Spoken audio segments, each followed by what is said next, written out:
SYS മാനവ സഞ്ചാരം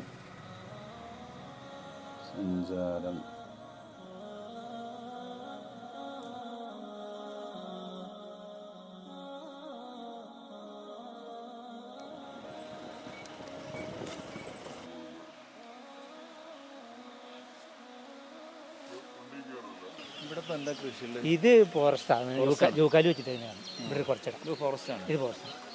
ഇതിലൊന്നും മറ്റേ ജന്തുക്കളൊന്നും ഉണ്ടാവില്ല.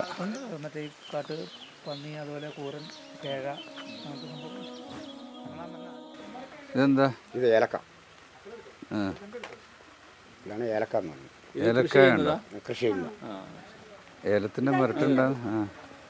ഇത് മൂപ്പായിട്ടില്ലല്ലോ. മൂപ്പായിട്ടില്ല. ഇത് പച്ചയാണ്. ഇത് മരുന്നടിച്ചാൽ അതൊന്നും കുഴപ്പമൊന്നുമില്ല. ഇത് പച്ച കഴിക്കാം. ഇച്ചിരി കൂടുതലെടുക്കാനില്ല അല്ലേ? ഇത് മതി. കഴിഞ്ഞില്ലേ, സീസൺ കഴിഞ്ഞല്ലോ. തോട്ടത്തിൽ പോകണം. ഈ സീസൺ കഴിഞ്ഞല്ലോ. ഇതില് വിഷമുണ്ടോ? ഇല്ല, വിഷമൊന്നുമില്ല. മരുന്നടിക്കുവോ? ഇല്ലില്ല, മരുന്നടിക്കാതെ. മരുന്നടിക്കും. പക്ഷെ ഇപ്പൊ മരുന്നടിച്ചില്ല. ഏത് സമയത്ത് മരുന്നടിക്കുക? ഏലത്തിന് നല്ല വിഷമുണ്ടെന്ന് പറയുന്നു. അത് ഉണക്കുമ്പോഴാ.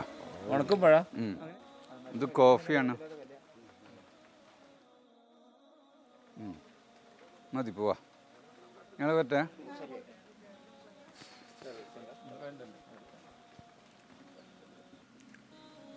എന്താ ജോലി? കൂലിപ്പണിയാണ്. ആ, എവിടെ പോയിട്ടാ പണിയെടുക്കല്? പണിയൊന്നും അവിടെ പറമ്പിൽ തന്നെയാണ്. ആ, അത് ശരി. കൂലി തരുന്നത് നമ്മൾ തന്നെ. അത് നമുക്ക് വേറെ പണിയും പോയാൽ അവർ നമുക്ക് കൂലി തരും. അല്ലെങ്കിൽ നമ്മുടെ സ്വന്തം പറമ്പിൽ നമ്മൾ തന്നെ പണി. എത്ര റുപ്യ കൂലി കിട്ടും? ഇവിടെ 650, 700, 800 ഒക്കെ. ആ, അപ്പൊ നല്ല കൂലി ഉണ്ട്. അപ്പൊ പൈസ കുറെ ബാക്കി ഉണ്ടാവില്ലേ? അങ്ങനൊന്നുമില്ല. ചെലവ് കുറവല്ലേ? ചെലവ് കുറവാ. എത്ര മണിക്കൂർ ജോലി? അതപ്പം ഒരു 8:30 മണിക്ക് ഇറങ്ങി കഴിഞ്ഞാൽ 2:30 മണി വരെ ഉള്ളൂ. ഇത്രേ ഉള്ളൂ. അതിന് 600 മുതൽ 900 വരെ. നല്ല കൂലിയാ. ഒരു ദിവസം എത്ര റുപ്യ ചെലവുണ്ടാവും? അതും അങ്ങനെ പറഞ്ഞു കഴിഞ്ഞാൽ അത് പ്രത്യേകിച്ചൊന്നും പറയാൻ പറ്റില്ല. 100, 150 ഒക്കെ ഉണ്ടാവും. 10-200 രൂപ ചെലവ്. ബാക്കി വരുന്ന പൈസ എവിടെയെങ്കിലും നിക്ഷേപിക്കലുണ്ടോ? നിക്ഷേപിക്കൽ അങ്ങനൊന്നുമില്ല. പിന്നെ ഒരു ആശുപത്രി കേസ് അങ്ങനെ ഇങ്ങനെയൊക്കെ ആയിട്ടൊന്നും കുറെ പൈസ അങ്ങനെ ചെലവ്. ഇപ്പൊ മൂവാറ്റുപുഴ വന്നിട്ടുള്ളൂ. കൊച്ചിനേളായി കൊച്ചിനെ കൊണ്ട് ഇപ്പൊ ആശുപത്രിക്ക് പോയിട്ട് വന്നത്. മൂവാറ്റുപുഴ പോകും. അരിമലി താലൂക്ക് ആശുപത്രി ഉണ്ട്. അവര് പാറത്തോട്ടിൽ കെട്ടിച്ചതായതുകൊണ്ട് മൂവാറ്റുപുഴ അവർക്ക് സൗകര്യം ആയതുകൊണ്ട് ആ താലൂക്ക് ആശുപത്രിയിൽ കാണും. എങ്ങനെയാണ് പോകുന്നത്? ഞങ്ങൾക്ക് വണ്ടിയുണ്ട്. ചെറുക്കന് ആപ്പയുണ്ട്, കമാറുണ്ട്. രണ്ടാമത് പെണ്ണിന് കല്യാണം. ആ, അവനുണ്ട്. ചെറുക്കനുണ്ട് വണ്ടി. രാവിലെ ആപ്പയും കൊണ്ടുപോയി പാറത്തോട്. നിങ്ങൾക്ക് ഇപ്പൊ ഇവിടെയുള്ള ജീവികളൊക്കെ പിടിക്കാനല്ലേ നിയമം? ഞങ്ങൾക്ക് ഇവിടെ ഒന്ന് കഴിഞ്ഞാൽ ആട്, പശു അങ്ങനെയൊക്കെ ഉള്ളതുള്ളൂ. പക്ഷെ മറ്റേ ഒരു മൃഗങ്ങൾ വന്ന് കയറാതൊരു ഇത് ഫോറസ്റ്റ് റേഞ്ച് നടത്തിയിട്ടുണ്ട്. പക്ഷികളൊക്കെ പിടിച്ച് തിന്നോ? ഇല്ല, അങ്ങനൊന്നും ഞങ്ങൾ ചെയ്യില്ല. മുയലൊന്നും ഇല്ല. ഈ കോൺക്രീറ്റ് വീട്ടിൽ താമസിക്കുന്നതാണോ ഇഷ്ടം, അല്ലെങ്കിൽ പഴയ ഊര് വീട്ടിലോ? പഴയ വീടാണ് ഇഷ്ടം. ഗവൺമെന്റ് തരുന്നതാണ്. ഇത് ഗവൺമെന്റ്. എന്താ മറ്റേ 3 ലക്ഷം രൂപ ഇഷ്ടമാവാൻ കാരണം? ഇത് ഈ പര 3. ഇതെന്റെ മൂത്ത മോള്. എന്തുകൊണ്ടാ ഊര് വീട് കൂടുതൽ ഇഷ്ടം? ഇഷ്ടമെന്ന് പറഞ്ഞു കഴിഞ്ഞാൽ തണുപ്പും എല്ലാത്തിനെയും കൊണ്ട് സുഖമായിട്ട് ഉറങ്ങാനും എല്ലാത്തിനെയും കൊണ്ട് അക്കരയാ മെച്ചം.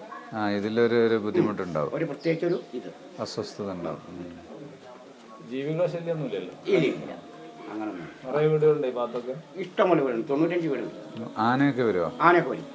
ആന നമ്മുടെ മേഖലയിൽ വരില്ല. അപ്പുറം വന്നു കയറിയില്ലേ, വന്നാ ഒന്നും ചെയ്യില്ല. അവിടെ ഒന്നും വന്നിട്ട് അവര് കാട്ടിലോട്ട്.